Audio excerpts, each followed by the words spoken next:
භාවනාව. මේ වචනය ඇහුන ගමන් සමහරුන්ට මතක් වෙන්නේ හුඟා කෑත අතීතයේ ඉඳන් පැවතෙන දෙයක් ගැන.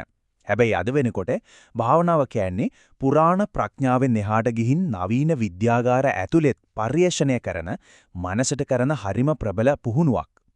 ඉතින් අපි අද මේ විග්‍රහයෙන් බලමු මේ පිටිපස්සේ තියෙන විද්‍යාව මොකක්ද? ඒ වගේම මේක අපේ ජීවිතවලට ඇත්තටම බලපාන්නේ කොහොමද කියලා. සමහර වෙලාවට හිත එක තැනක තියාගන්න බැරුව නේද? එකපාරටම අතීතයට දුවනවා, ආයමත් අනාගතය ගැන කරදර වෙනවා. හිත නිකන් එහෙ මෙහෙ දුවනවා වගේ දැනෙනවා. මේක ඇත්තටම හරිව සාමාන්‍ය දෙයක්, අපි හැමෝටම වගේ පොදු අත්දැකීමක්. අපි ජීවත් වෙන්නේ නිතරම මොකක් හරි දෙයකින් අවධානය දිනා ගන්න හදන ලෝකයක. ෆෝන් එකට එන නොටිෆිකේෂන්ස්, වැඩ රාජකාරී, සමාජ මාධ්‍ය මේ හැමදේම එකතු වෙලා අපේ මනසට ලොකු පීඩනයක් ඇති කරනවා. ඉතින් මේ වගේ කලබලකාරී ලෝකෙක භාවනාව කියන්නේ මේ ගැටලුවට හොඳ විසඳුමක් වෙන්න පුළුවන්. හරි. එහෙනම් අපි මුලින්ම කතා කරමු භාවනාව කියන්නේ ඇත්තටම මොකක්ද කියලා. මොකද මේක නිකම්ම අස්පියාගෙන ඉන්නවට වඩා ගොඩක් ගැඹුරු දෙයක්. හරිම සරලව කිව්වොත් භාවනාව කියන්නේ මනසට කරන ව්‍යායාමයක්. හරියට අපි ශරීරය ශක්තිමත් කරන්න ජිම් එකට යනවා වගේ මනස ශක්තිමත් කරන්න, සංසුන් කරන්න, අවධානය දියුණු කරන්න භාවනාව පාවිච්චි කරන්න පුළුවන්. බලන්න භාවනාව කිව්වට ඒක එකම දෙයක් නෙමෙයි. ඒක ඇතුලේ විවිධ ක්‍රම ගොඩක් තියෙනවා. උදාහරණයක් විදියට සිහිය එහෙම නැත්නම් මයින්ඩ්ෆුල්නස් කියන්නේ හිතට එන සිතුවිලි හොඳයි නරකයි කියලා ලේබල් ගහන්නේ නැතුව ඒව එන විදිහටම බලාගෙන ඉන්න එක. මෛත්‍රී භාවනාවෙන් Tamanටත් අනිත් අයටත් කරුණාව වඩන්න පුරුවන්. ඒ වගේම ට්‍රාන්සෙන්ඩෙන්ටල් වගේ ක්‍රම නිහඬ මන්ත්‍රයක් හරහා ගැඹුරු මානසික විවේකයක් ලබා දෙනවා. ඉතින් ඕනම කෙනෙකුට Tamanට ගැළපෙන ක්‍රමයක් තෝරගන්න අවස්ථාවක් තියෙනවා. හොඳයි. අපි දැන් බලමු මේ භාවනා පුහුණුව අපේ මොළයට බෞද්ධිකවම ඇත්තටම බලපාන්නේ කොහොමද කියලා.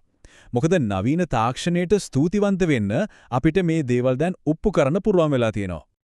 මෙන්න මේක නම් හරිම රසවත් දෙයක්. අපේ මොළය හරියට ලොකු සමාගමක් වගේ හිතන්නකෝ. එතකොට ඒකේ ඉන්නවා ඥානවන්ත විධායක නිලධාරියෙක්. ඒ තමයි పూర్ව ලලාට බාහිකය කියන කොටස. තීරණ ගන්න අවධානයෙන් ඉන්න උදව් කරන්නේ එයා. භාවනාව කරද්දී මෙන්න මේ කොටස තවත් ශක්තිමත් වෙනවා.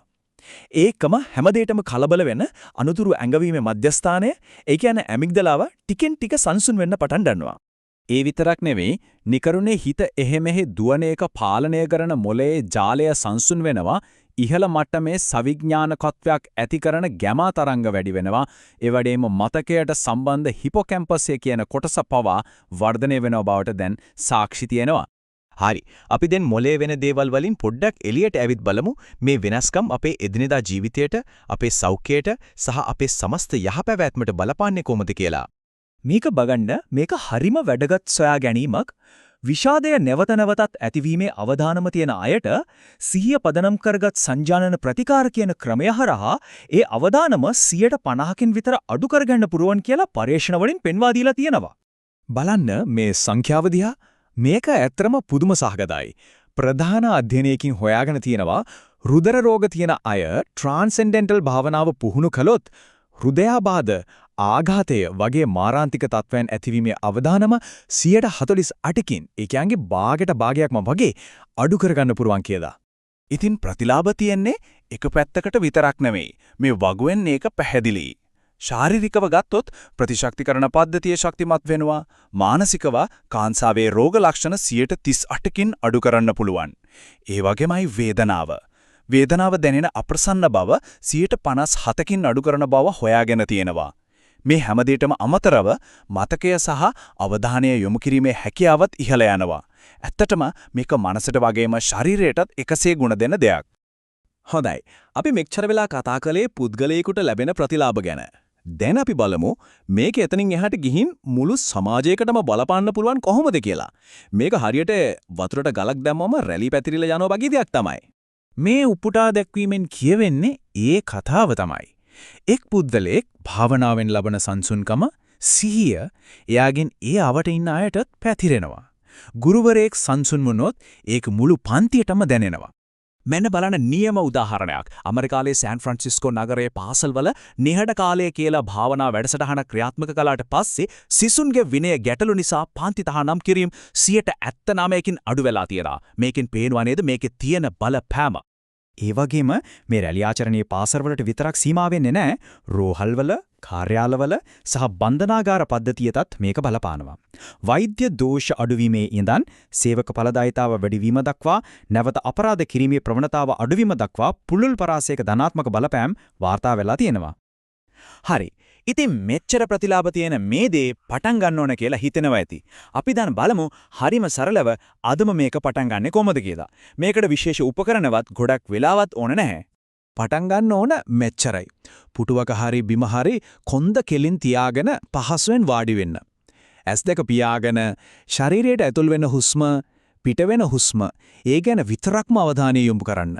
හිත වෙන තැන්වලට යන එක හරිම සාමාන්‍යයි. එහෙම වුණාම කලබල නොවි තරහ ගන්න නැතුව ආයමත් හරිම මෘදුවෙන් අවධානය හුස්ම වෙතට ගේන්න. මේක පුරුද්දක් කරගන්න මේ උපදෙස් උදව් කරවෙයි. මතක තියාගන්න සතියකට එක දවසක් පැහැක් කරනවට වඩා දිනපතා විනාඩි 10ක් කරන එක ගොඩක් ඵලදායී. මොකට මොළය පුහුණු වෙන්නේ නිරන්තර පුහුණුවෙන්. ඒ වගේම උදේ දත් මැදලා ඉවරුණ ගමන් මගේ දැනටමත් තියෙන පුරුද්දකට මේක සම්බන්ධ කළොත් අමතක වෙන එක අඩුයි.